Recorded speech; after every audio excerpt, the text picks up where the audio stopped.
perhaps the greatest rock and roll drummer of them all. We're doing it here in Savile Row at Huntsman because this was a place that Charlie loved. I'm delighted that we're joined by Paul Sexton, lifelong music journalist, broadcaster, presenter, and he is the author of a brilliant biography of this fascinating man, Charlie's Good Tonight.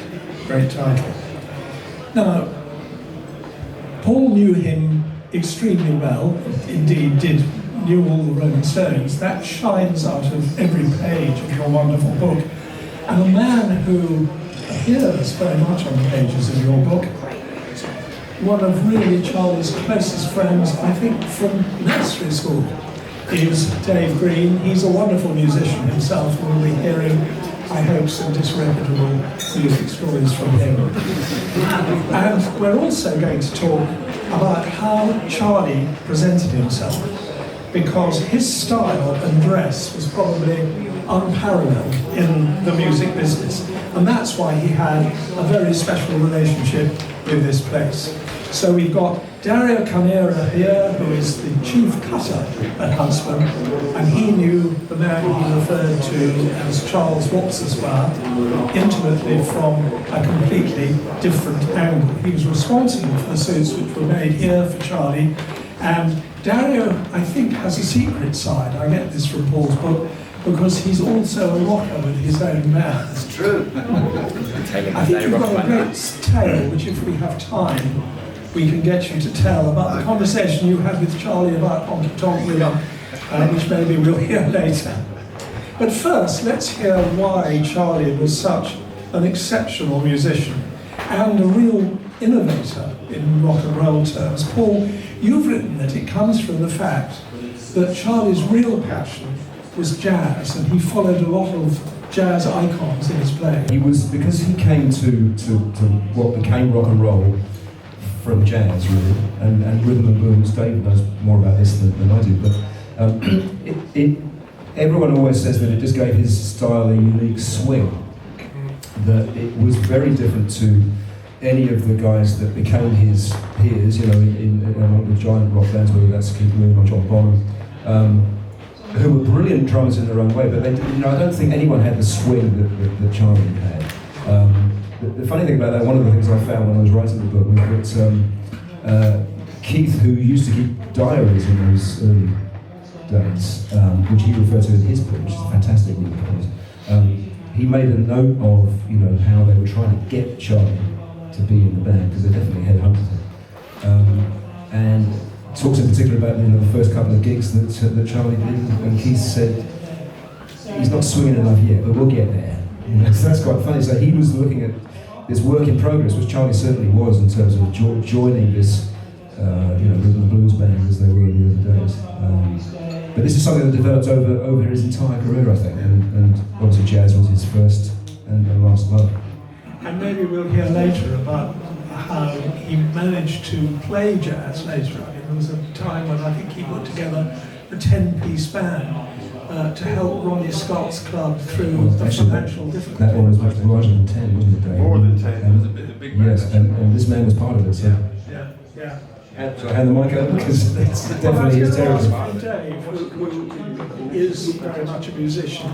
I mean, the drummers he admired, I think, were people like Max Roach and Elvin Jones and Chico Hamilton. Absolutely. But he was also, I think, fascinated by and played to himself a lot the work of Charlie Parker and Miles Davis. He loved Charlie Parker and Miles Davis, and I mean, we grew up together from the age of 5, and we discovered jazz together in unison. It was wonderful, actually.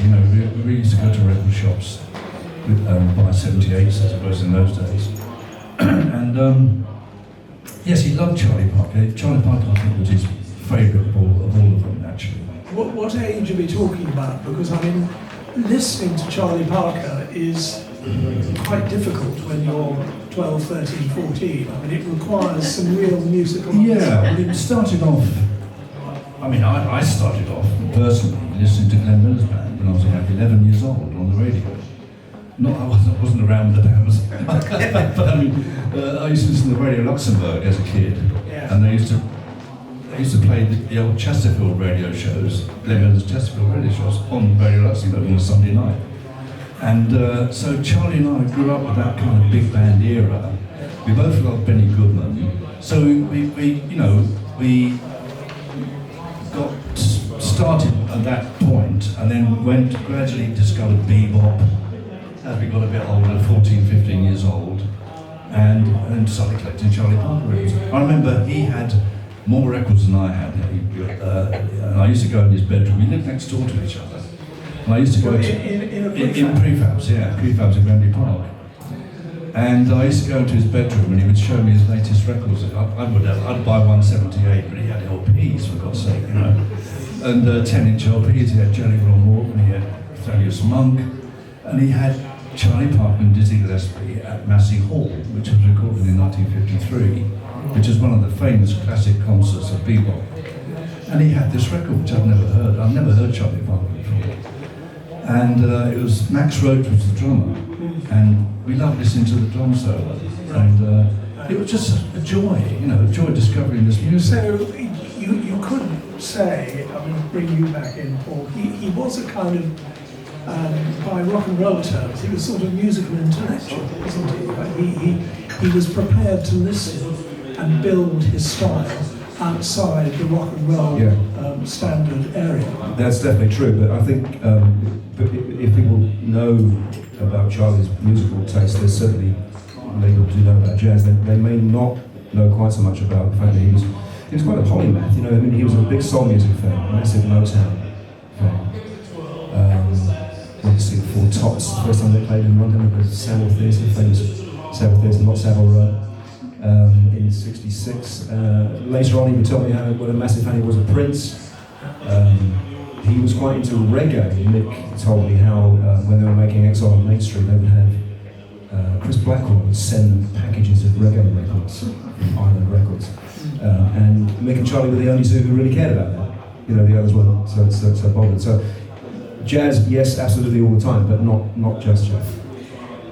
Let's think about those exhausting tours around the world, because I mean, for so much of his life, not just when he was, a young stone in the 60s, but it went on and on, decade by decade. Happening right now, isn't it? Well, indeed, yes. Those exhausting tours, but he wasn't your typical wild rock star, was he? He was a quiet man who stayed in his room and had long and expensive telephone calls to Shirley.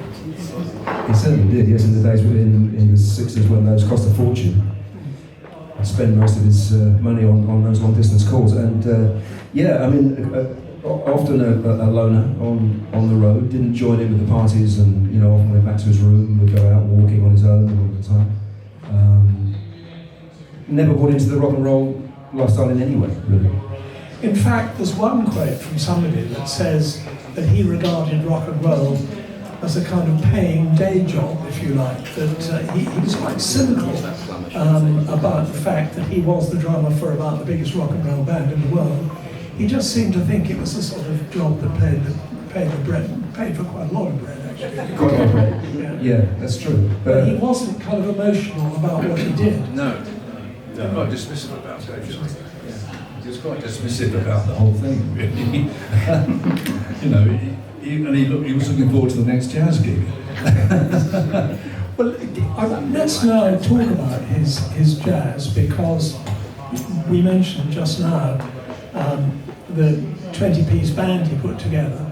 Well, no, it was a 36-piece. 36-piece. But did they all squash into one Scott's? The regular sized big band is 16 musicians. This was 36 musicians, so it was more than a double big band, How many drummers? There were three drummers, 2 bass players, 2 vibraphone players, 12 saxophones. It was outrageous. But it was hard. It was unbelievable. And you were playing bass? I was playing bass along with Ron Matheson, who was Ronnie Scott's bass player at that time. And the first thing we did with that band was a week at Ronnie Scott's. So that's what he wanted to do. He wanted to get the band into Ronnie Scott's.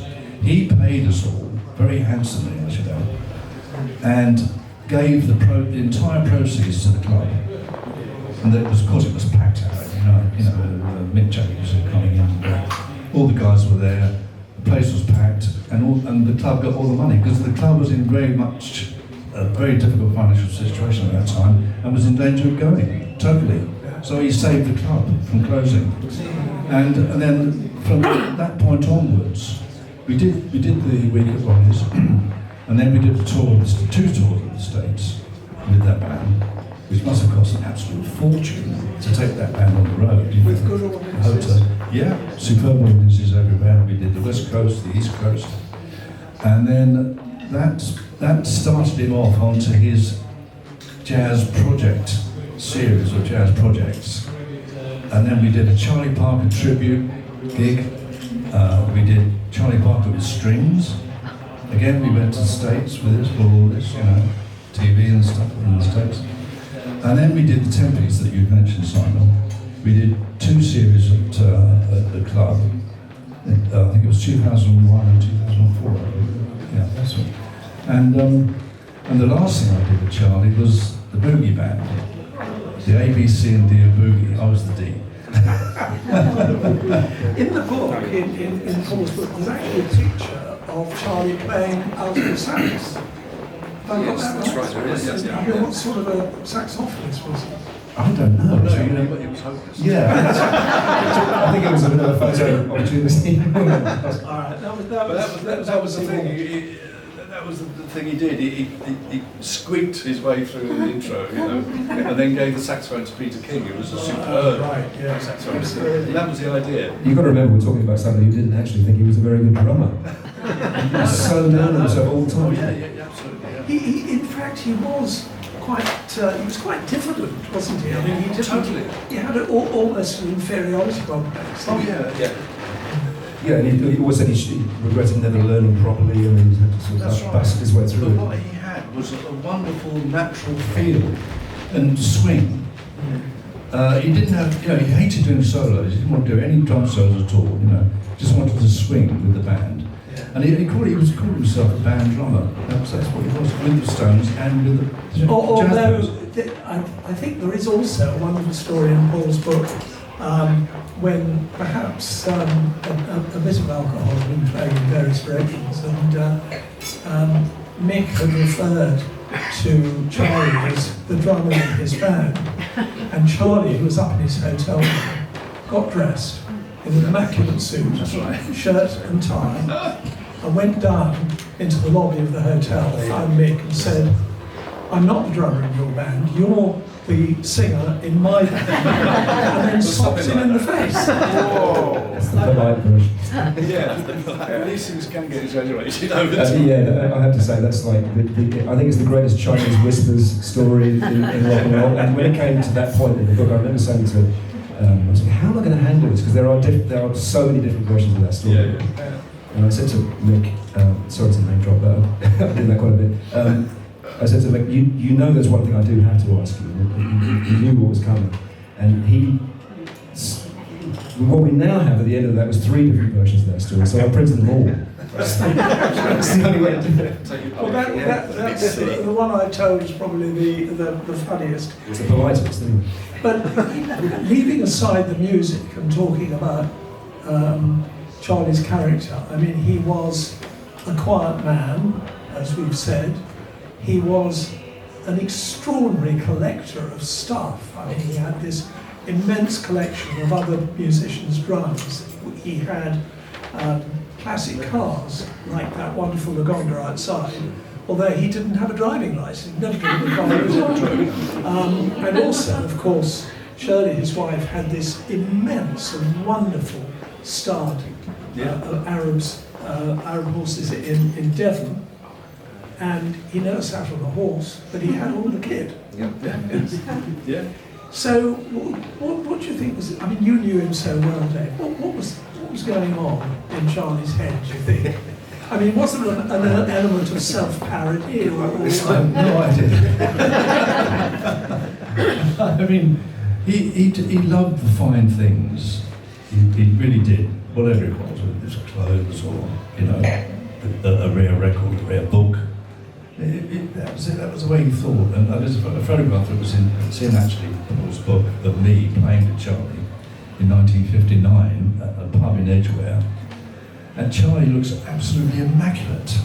You know, he was 18, tie on an Ivy League suit. I look like a tramp. And some of that came from jazz, really, didn't it? Because Miles Davis always wore Absolutely, he loved the way jazz musicians dressed. He loved Miles Davis's green jacket that was on one of the album covers, you know, and he wanted that green jacket, you know. Well, this is a good moment to bring in Dario, because he came to Huntsman, you made his clothes, and he loved coming here quietly away from all the razzmatazz, didn't he? Tell us about a visit from Charles Watts's world. He was a very unassuming character, so he was very quiet when he walked in. He was almost like a ninja sometimes. You just see him appear by himself, sneak in the door very unassumingly, and we'd go straight into the fitting room. And he always had a very clear idea of what he wanted and how it was going to be made. So he'd thought about this a lot, you could see. So he was very much into the craft, and he would always scan the room to see if there were any new faces. And one of his things would be, if he saw a new young face being taken on the new apprentices, he'd go over and introduce himself and ask them what brought them into the trade, and their passions that drew them to this place and the craft. And that was one of his things. He was very much an artist, I think, in a lot of ways, and he was fascinated by craft and making things. And I think it shows in his car collection as well. It's really coach-built cars, aren't they? It's not manufactured. He loved things to be done by hand, and he loved to look through workshops and see people working. And one of his favourite things to do was to come into our basement, which we ominously called a hanging room.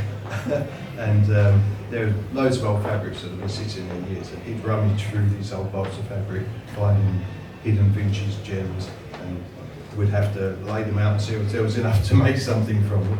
And a lot of these pieces have been made that way. And thinking about his taste, those enormous lapels that he loved, for example. How did you, as a sort of connoisseur yourself, as a professional, did some of his tastes kind of slightly ruffle your feathers, or were you happy with everything that he was doing? I wouldn't say ruffle my feathers. There were times, I learned very much to trust his eye, because there were times where he'd pick a fabric and then say he wanted made in a certain way, and I'd be thinking, I'm not sure that's going to work. But then, by the time we'd finished the garment, it worked. His eye had worked. He'd had that vision in his mind, and it worked. And I had to trust. And I trusted that with him very much, and I think he trusted me to recognise that as well. So it was very much a collaboration in that way. There were always, a lot of the clothes were made in the same way, but they always had little distinguishing changes to them.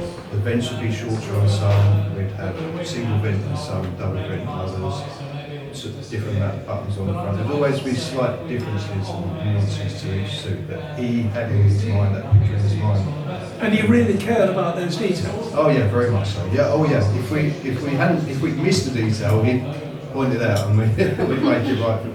And I want to mention here also, Dario, that just round the corner in the Burlington Arcade, your father has made handmade shoes for years and years and years. Yeah. And I think you took Charlie round, introduced him to your father. No, well, he knew my father before he knew me, actually. It was always by coincidence that we both ended up making for each other. Because I think this is what started getting shoes from my father's mentor. So it goes back to the 60s, really. There's a chap called George Cleverly, who Charlie was fascinated by. He was at the top of in the industry. It was my father's mentor. My father took over him and hence took over making Charlie's shoes. And for the rest of his life, he made beautiful shoes. Another lovely story in Paul's book is, I think, that very rich and the aristocratic who have their handmade shoes, they used to give, when the shoes were brand new, they would give the shoes to their butler or their valet to wear in, because they didn't want to get into the shoes while they were still crisp. And somebody, I forget who it was, they saw Charlie sort of stumping off somewhere, and they said, "Where are you off to?" And he said, "I'm just running in a new pair of shoes." That's right. Yeah. He'd very much do that, but he loved, he always had a very clear idea, as I said, of how he wanted to look and how he wanted things made. I think he said, "I'm taking my new shoes for a walk." Beautiful. Came back to me. Just sticking with you for a moment, Dario. How long did Charlie come here for?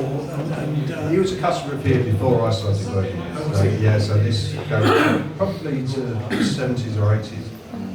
Customer. Any idea how many Huntsman suits were made for him? I don't, but I've seen the wardrobe a few times.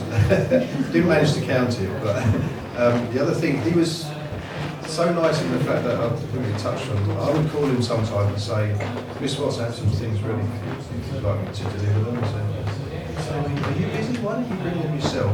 And you can come in and have a cup of tea and chat." So we would go around, have a cup of tea and chat, and then he'd take me down to his basement, which was essentially a big walk-in wardrobe. And we trawl through his old clothing, see if we find any inspiration for his next pieces. So. Well, this is a good moment for you to tell the Honky Tonk Women story.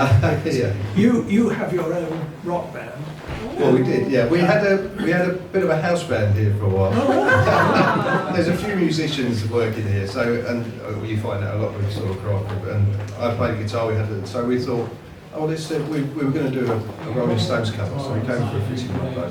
I said, oh, we've got a band here, we're thinking of covering one of your songs, but I said, the drummer's having a bit of trouble with your intro. So I said, what do you do? I said, Honky Tonk Women. He said, oh, you're not doing all that loud guitar. I said, yeah, well, we like it. I said, our drummer's having trouble with the intro to Honky Tonk Women. You're coming on a really strange off-beat. He said, oh, no, that was just a mistake, just him coming with it was a great take otherwise, so he kept it. Yeah.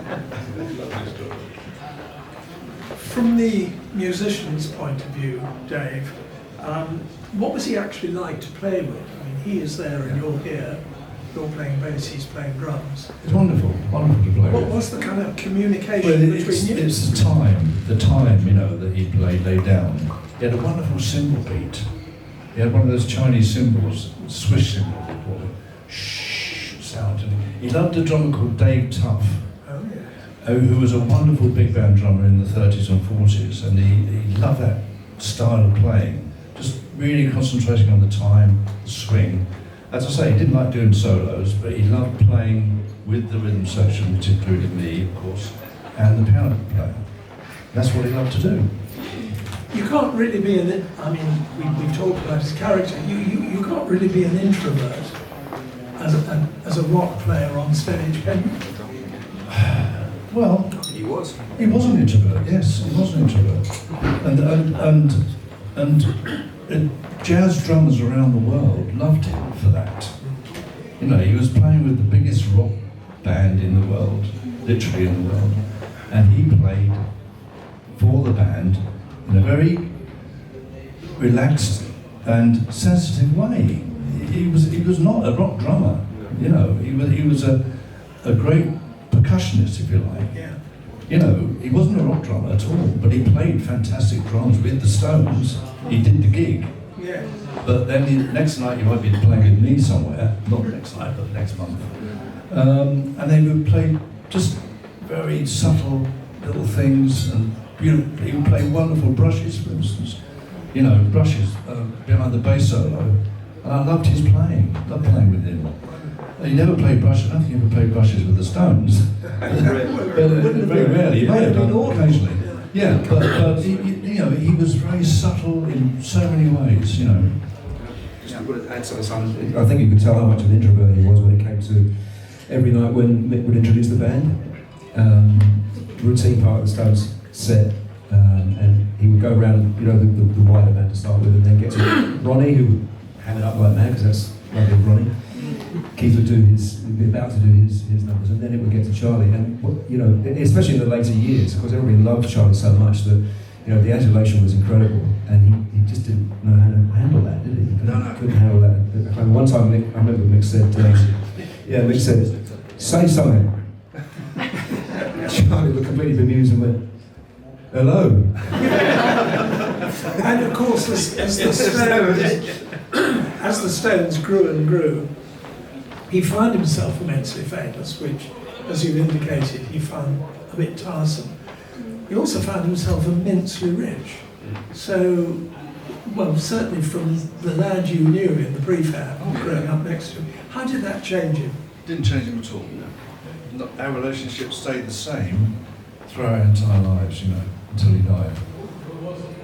It didn't, he wouldn't have known that he was with a band that was giving him that great wealth, or indeed that he had a stud on his farm in Devon. You would never know that. He would ring me up and say, "Oh, I've got a new record, Charlie Parker record, rare one. Must come round and play it, stuff like that." Or he would rave about a book, or rave about a photograph of Duke Ellington that he'd got, a signed photograph of Duke Ellington. That's how he was from the beginning. He never changed. Our relationship never changed. Dario, I think there were still some suits here which were being made for him when he died. Yeah, there are 3 suits in the window today, 3 jackets that were fitted but never collected. Yeah, sadly he never got to wear them and enjoy them properly, Yeah. but he did get to put them on. Wow. Yeah, he did. Well, let's have a last word from Paul.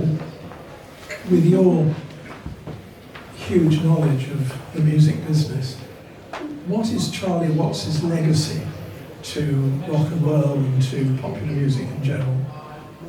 Well, as a player, we discussed it before, just a unique style, but I think beyond that, just, being a classy individual, just being a unique man, almost completely unswayed by the trappings of the business. True to his friends, very, very down to earth. And just when you interview people as often as I have for so many years, that is quite a rare thing. Most people are changed by this in one way or another. I think you're right, Dave. I think he was just the same person from the beginning to the end. That's quite a legacy, I think.